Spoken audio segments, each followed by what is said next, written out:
એટલે ગમે તે રળિયાત કાકી ત્યાં જાય ને ભેજા મરીના પાર ન હોય. એ તરત આપણે સંભળાવે કે અમારા ધમલાથી નાના નાના છોકરાના આખા ગામમાં લગ્ન થઈ ગયા, અમારો ધમલો એક રહી ગયો, તમે બધા કુટુંબના માણસો આનામાં કંઈ ધ્યાન દેતા નથી, તમે ધારો તો થઈ જાય. હવે આપણે ધરી તો એમ થોડું થઈ જાય. મેં કીધું કાકી એવું છે નહીં, અત્યારે બધાને સિટીમાં મકાન જોઈએ છે, ગામડે ખેતી જોઈએ છે, અને તમારા ધમલો ખેતી કરે, કોઈ મંડાતું નથી. મેં કીધું વાતું તો કરતા હોય ને અમે.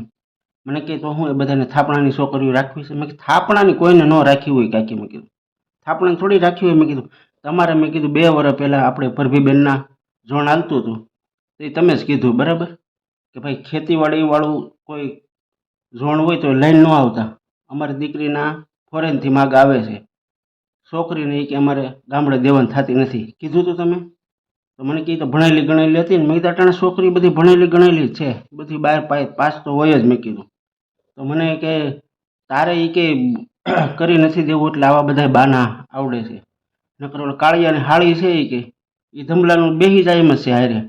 હવે મારી કાકીને કેમ કેવું, કાળિયાની હાળી કોલેજ કરતી હતી ને ત્યાંથી એનું હલાડું થઈ ગયેલું છે બરાબર. એ મારી કાકીને કેમ કેવું કે એને એ કાળિયાની હાળીની વાંસ પડી ગયા છે, જઈ જાય ને ઘેરે એટલે તરત યાદ કરે. હવે એનું કોલેજ ટાણે હલાડું થઈ ગયેલું છે. હવે હું કાકીને વાત કરું અને ઓલો કાળિયો મોરબીથી આવીને ખબર પડે તો કાળિયો મને ન ગગલાવી નાખે? હે, એ તો તરત કહે ને હું કાકા તમે કે મારા હાળીને કે ભોગવો છો આખા ગામની અંદર. આ ભેજા મારી આ છે. એટલે હું છે ને રળિયાત કાકીને ભાળું ને એટલે હું વનવેશ કરી નાખું. એ ઘણી વખત કહે બટા હમણાં કેમ સા પીવો નથી આવતો, સા પીવો નથી આવતો. મેં કાકી ટાઈમ નથી રહેતો. બીજું શું કેવું,